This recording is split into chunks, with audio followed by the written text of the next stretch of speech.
안녕하십니까. 왜 악한 사람이 잘 먹고 잘 사는 것처럼 보일까요?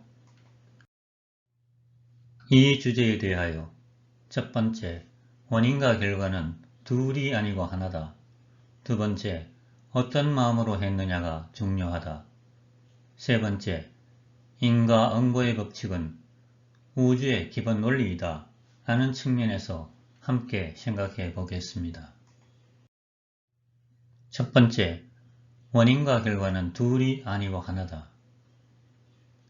인과응보는 전생에 지은 선악에 따라 현생의 행과 불행이 정해지고 현생의 선악에 따라 내생의 행과 불행이 정해진다는 말로서 불교에서 유래하였습니다.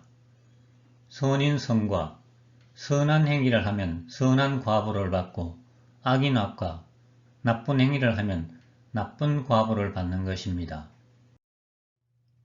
콩 심은 데 콩나고 팥 심은 데 팥난다는 말이 있어요.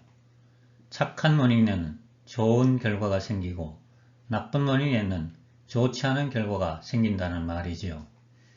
인과응보라는 원인과 결과가 둘이 아니고 하나라는 말로서 자연의 법칙이며 원인에 따라 결과가 이루어지는 철저한 자기 책임의 원칙입니다.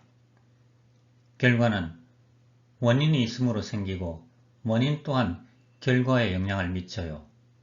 모든 현상에는 원인 없는 결과는 없어요. 결과라는 산출물은 원인이라는 시작이 있기 마련이며 자신이 한 일은 자신이 책임지는 것입니다.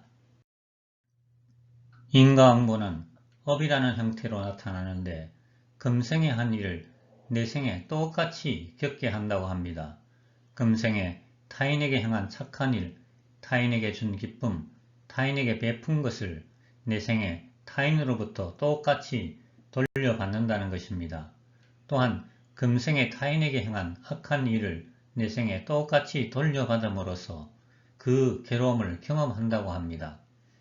이를 통하여 선한 일을 행하고 악한 일을 행하지 않아야 한다는 진리를 깨달을 수 있어요.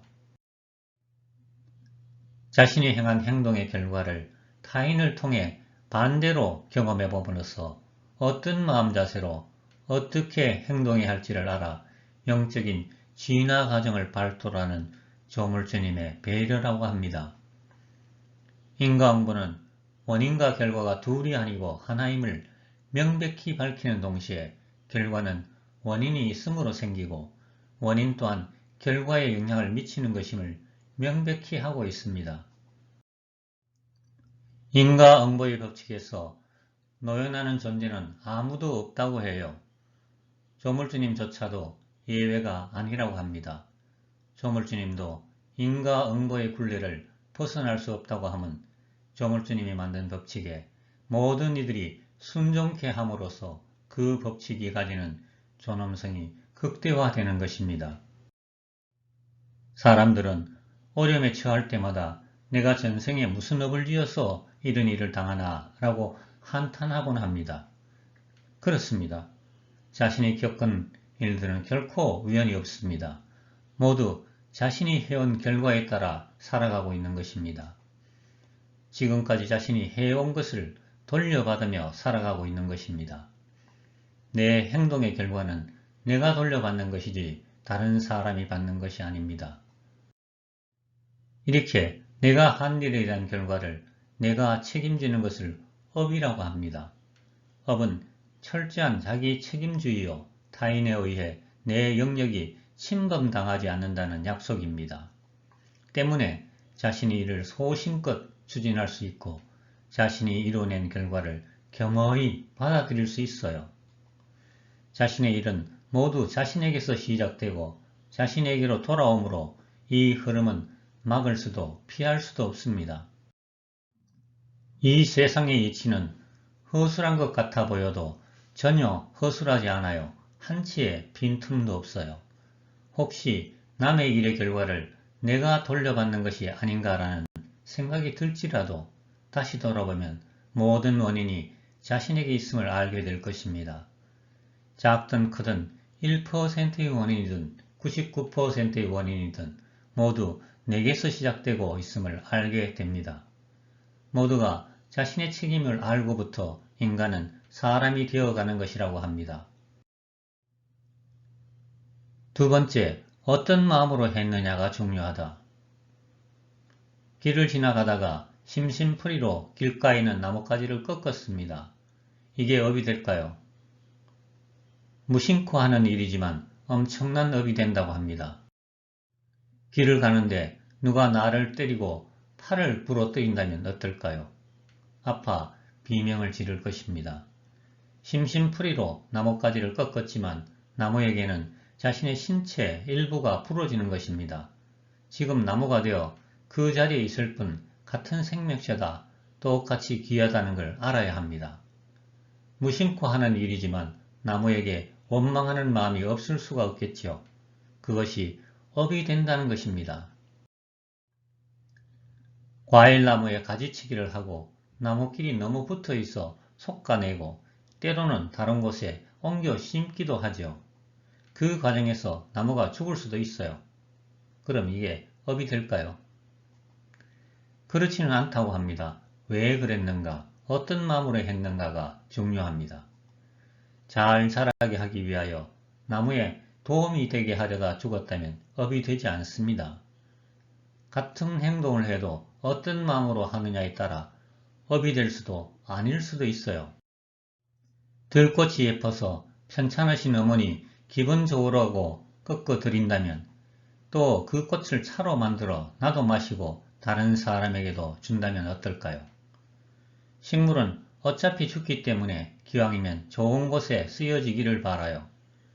식물들이 가장 좋아하는 것은 좋은 사람들에게 보탬이 되는 것이라고 합니다. 꽃을 보고 기분이 좋아지고 차를 만들어 마시며 행복해 한다면 그 식물로서는 참 영예로운 일이 되겠죠. 그런데 누구하고 싸우다 화가 나서 꽃밭을 훼손했다면 어떨까요? 그 꽃 입장에서는 참 슬픈 일이 되겠죠. 아무 이유도 없이 무차별 공격을 당해 사라진 것이니까요. 하찮게 생각하는 꽃조차 어떤 마음으로 대하느냐에 따라 업을 쌓을 수도 덜 수도 있어요. 세 번째, 인과응보의 법칙은 우주의 기본 원리이다. 업이란 이 자리에 흘러오게 된 모든 것을 말합니다.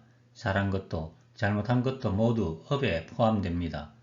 흔히 알고 있듯이 잘못한 것만이 업이 아닙니다. 오히려 잘한 것이 더 많아요. 잘한 것이 더 많기에 힘든 관문을 거쳐 인간으로 태어나 전의 잘못을 씻어낼 기회를 잡은 것이죠. 전생의 삶의 결과로 금생의 삶의 조건들이 주어졌어요. 금생의 삶의 결과가 내생의 삶이 주어지는 기준이 된다고 합니다. 현재는 과거의 결과이고 미래는 현재의 결과입니다.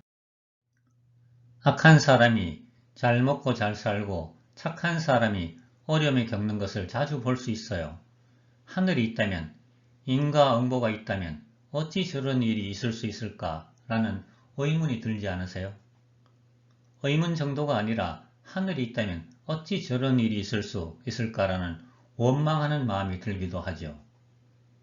하지만 이는 시점이 현생에 한정되어 있기 때문입니다. 인간의 생은 지금 한 생만 있는 것이 아닙니다. 관점을 전생, 현생, 내생으로 넓히면 모든 것이 한치의 오차도 없이 인과응보대로 간다고 합니다. 전생에 지은 선악에 따라 현생에 행과 불행이 있고 현세의 선악에 따라 내세에서 행과 불행이 정해진다는 인과응보의 법칙은 우주의 근본 논리로서 그 누구도 피해갈 수 없다고 합니다. 현재는 과거의 결과이고 미래는 현재의 결과라고 합니다. 그렇다면 우리가 어떤 모습으로 살아가야 할까요? 들어주셔서 감사합니다. 다음에는 모르고 지은 죄와 알고 지은 죄에 대해 이야기하겠습니다.